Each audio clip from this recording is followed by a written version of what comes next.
quelqu'un pouvait faire quelque chose. Elle s'est arrangée, je ne sais pas comment, mais seulement pour toucher le bord du vêtement de cet homme. Et on peut multiplier les exemples. Zachée, les démarches que Zachée a entreprises pour pouvoir rencontrer ce Jésus. Donc, ne me dites pas que rencontrer Jésus, que ce n'était pas quelque chose. Mais voilà donc, deux hommes qui n'étaient pas des amis de Jésus ont eu l'opportunité de le rencontrer, d'être plus près de lui. Quel privilège! Alors, le Saint-Esprit a choisi de nous donner, de nous peindre un tableau petit mais déchirant du malfaiteur qui mourut de son péché. Et il fit inscrire pour nous sa parole, son attitude et sa manière de mourir. Il était si près de Jésus et pourtant si loin de lui. Pourquoi? Jésus, c'est la vie, mais cet homme a fini sa course en enfer. La Bible le dit.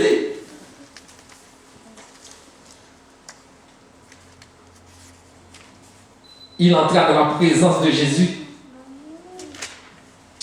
comme un perdant. C'est un choix. Et il a quitté aussi la présence de Jésus dans la même condition. Parce que il a rencontré Jésus sur la croix lui-même comme étant malfaiteur, mais il est mort comme malfaiteur. Et l'autre, il a rencontré Jésus comme malfaiteur, mais il a dit à Jésus, souviens-toi de moi. Deux malfaiteurs à un croyant. Il n'y a aucun doute, parce que Jésus, c'est le seul billet qui conduit vers le Père. Que ce soit quand il était là ou aujourd'hui, frères et sœurs, heureusement pour nous, ça fait presque 2000 ans que Jésus est monté, depuis l'an 33, ça dépend du calendrier. Ça fait 1900 et quelques années, presque 2000 ans. Mais encore, la Bible est là. Il y a des gens qui disent que moi, si j'étais là au temps de Jésus, je croirais. Faux. Aujourd'hui encore, la Bible parle. Jésus est la parole. La parole est Christ. Jean 1:1. Donc, ne cherchez pas d'alibi pour dire que si je pouvais le voir face à face, je croirais. Aujourd'hui, Jésus est tout près de nous. Alors, il y a un cantique qu'on aime chanter pour dire que je veux mourir avec toi sur la croix. Nous chantons ça toujours. C'est vrai que nous n'allons pas faire comme certains croyants d'autres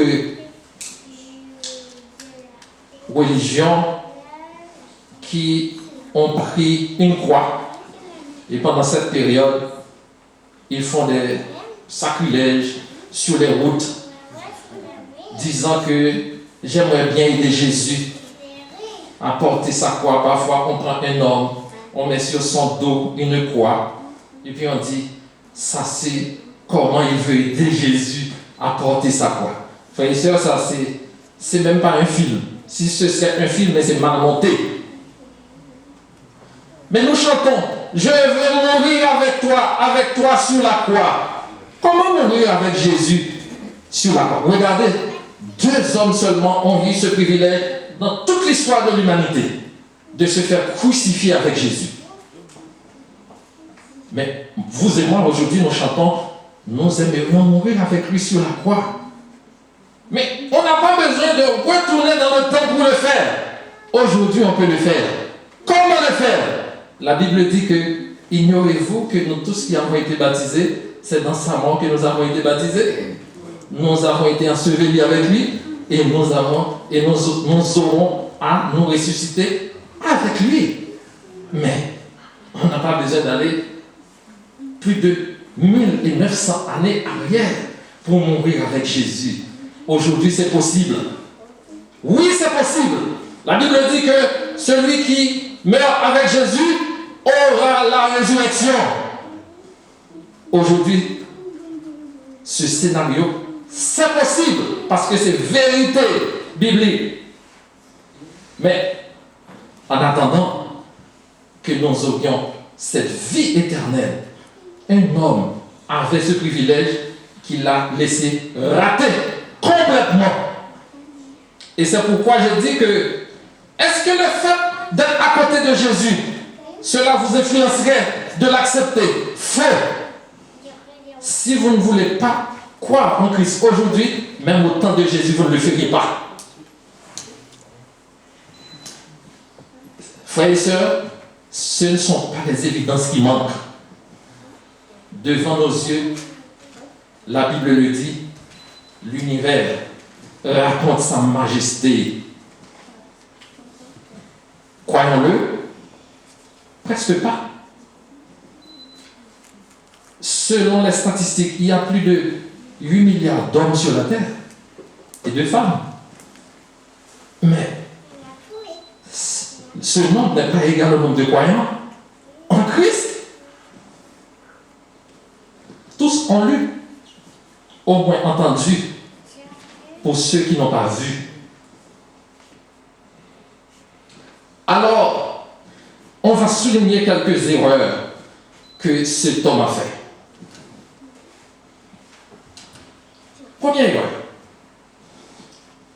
Il ne remarqua pas où il était. Il était en présence de Jésus sans le savoir. Il vit tout le monde à la croix sauf Jésus. On entend souvent dire, si j'avais pu l'entendre prêcher, si j'avais pu lui parler, qu'il en était dans sa chair, j'aurais cru. Mais cet homme avait cette occasion précisément et il manqua de saisir cette occasion favorable. Seules quelques personnes dans l'histoire ont eu le privilège de voir Jésus de près. Seulement 2 hommes étaient suspendus à ses côtés et à sa mort. Ce brigand avait une grande opportunité, mais il n'en aperçut pas la gloire. Il céda à la douleur de la foule. Il passa à côté de l'expérience suprême de tous les âges. Mourir aux côtés du Fils de Dieu. Frères et sœurs, devant Jésus, il y a eu la foule. La Bible dit qu'il se moquait de Jésus. Voilà donc l'homme qui était à la croix. Au lieu d'écouter Jésus, il a écouté la foule. Il a repris les mêmes critiques de la foule vis-à-vis de Jésus. Donc, cela dit, nous qui sommes ici, ce n'est pas la parole de la foule qui nous conduit ici. Et si nous venons ici, nous ne sommes pas ici pour écouter la parole de la foule, mais pour écouter la sainte parole, la parole qui sauve, la parole de vie. Et Jésus, c'est la parole. Ça, c'est la première erreur que cet homme a fait. Il était tout près de Jésus sans le savoir. C'est comme s'il cherche le salut très loin, alors que Jésus était quelques centimètres de lui. Mais aujourd'hui, sommes-nous loin de Jésus ou près de lui? Jésus est tout près de nous sur la terre. Croyons-le pour ça? Pas forcément. Donc, nous laissons Jésus tout près de nous et nous cherchons ailleurs le salut. Le salut est tout près de nous, mais nous cherchons ailleurs le salut. L'auteur est tout près de nous, mais nous cherchons un autre auteur de salut. Et ça, c'est le réflexe de tous les hommes. Parce que, je ne sais pas pourquoi, mais le plus souvent, nous cherchons ceux qui nous épatent les yeux. Deuxième erreur. Il écouta la foule au lieu d'écouter Jésus. Les passants blasphémaient contre lui et secouaient la tête en disant, « Toi qui détruis le temple et qui le rebâtis en 3 jours, sauve-toi toi-même. Si tu es le Fils de Dieu, descends de la croix. » Matthieu 27.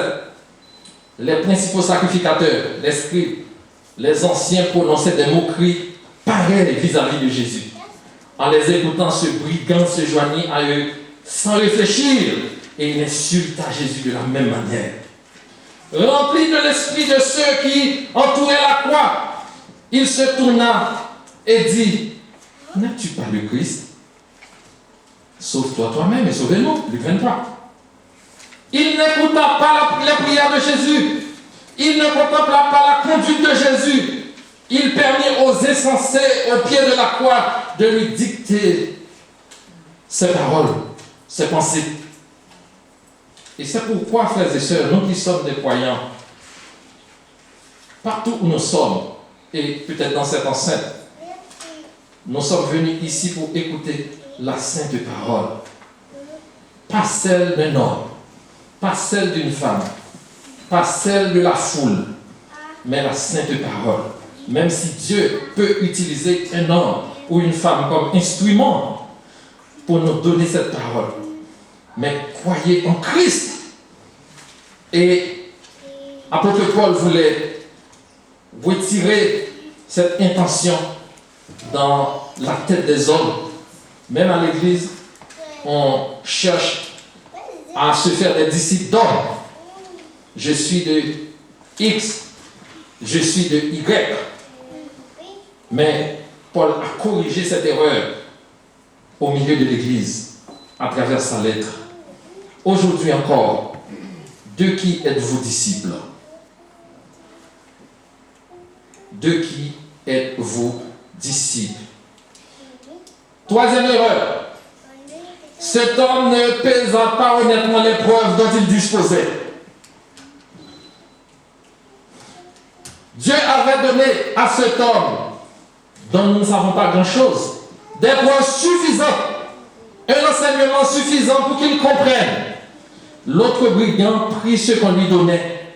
Il accepta, il crut et il fut transporté au paradis en croyant en Christ.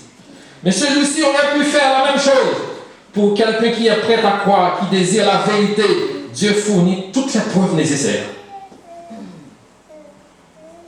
Mais pour quelqu'un qui refuse de croire, même les preuves les plus tangibles ne veulent rien dire.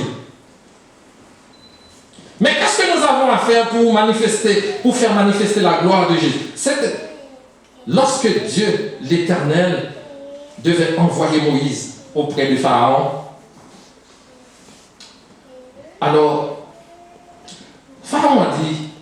Moïse a dit, parce que Moïse était du roi de ce royaume, il a été chassé de ce royaume.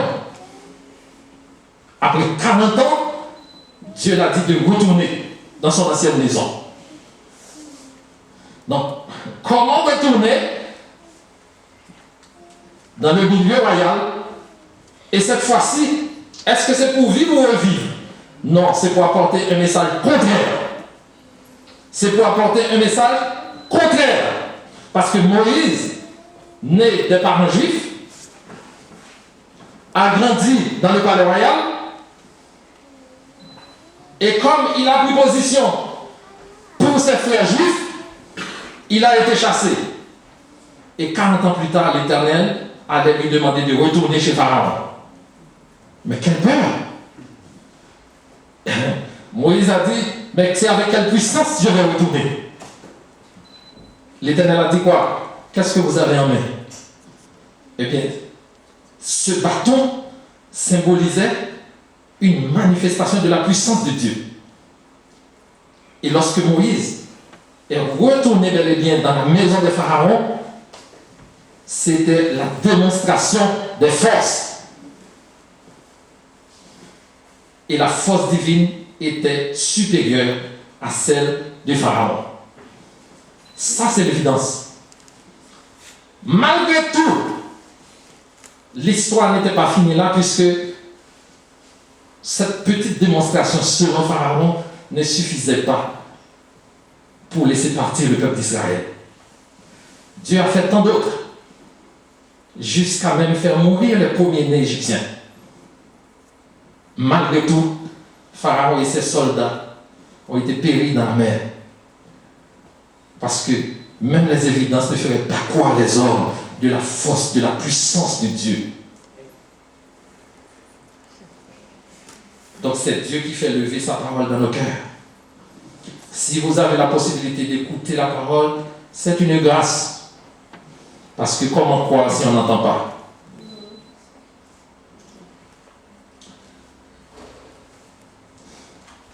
Et troisième erreur, l'homme n'a pas saisi le moment. À la fin de sa vie, ce brigand reçut le don d'un instant passé avec Jésus. Environ 6 heures seulement. Il est possible que sa vie avant sa crucifixion ait été plutôt remplie de terreur. Il avait emprunté un chemin qui l'amena finalement à cette croix. Cependant, dans le laps de temps qu'il fallait pour marcher à la croix et y être suspendu pendant 6 heures, il avait eu le temps de tourner vers Jésus. Il a eu le salut face à face. Mais, en a-t-il profité? Non. Non. Frères et sœurs, Dieu peut prendre notre pire journée et la transformer en la meilleure de toutes. Et si nous acceptons de nous mettre entre ses mains, nous pouvons imaginer une scène horrible. Jusqu'aujourd'hui, la Bible parle encore de cet homme, de son histoire, de son expérience ratée avec Christ. Et on en parlera encore jusqu'au retour de Christ, parce que la parole est immuable. Et c'est pourquoi, frères et sœurs, avons-nous bien choisi? Avons-nous choisi? Avons-nous été choisis? La Bible dit que nous avons été choisis. Les autres ont-ils été rejetés? Pas du tout. Jésus n'était pas venu seulement pour une vingtaine d'hommes et de femmes qui sont ici. Jésus n'était pas mort dans tous les bâtiments du monde actuellement, puisque aujourd'hui, je parlais de souvenirs. On se souvient. Il y a des gens qui se souviennent. C'est aujourd'hui, après 1 an, ils se souviennent. Mais la Bible nous dit de se souvenir de cet événement à chaque fois que nous prenons le pain, à chaque fois que nous buvons la coupe, le fruit de la vigne. On se rappelle, on se souvient. Et si les Québécois disent Québec, je me souviens, mais nous disons, la Bible dit, on se souvient, on se rappelle. Et c'est ce qui nous emmène ici. C'est ce rappel. Et tout à l'heure, de manière solennelle, on va poser l'acte de rappel que Christ était mort pour le pardon de nos péchés. Son sang a été versé pour nous laver. Et ce que nous avons à faire, marchons de même pas. Et c'est ce que Christ a dit. Que le Seigneur bénisse. Amen. Amen.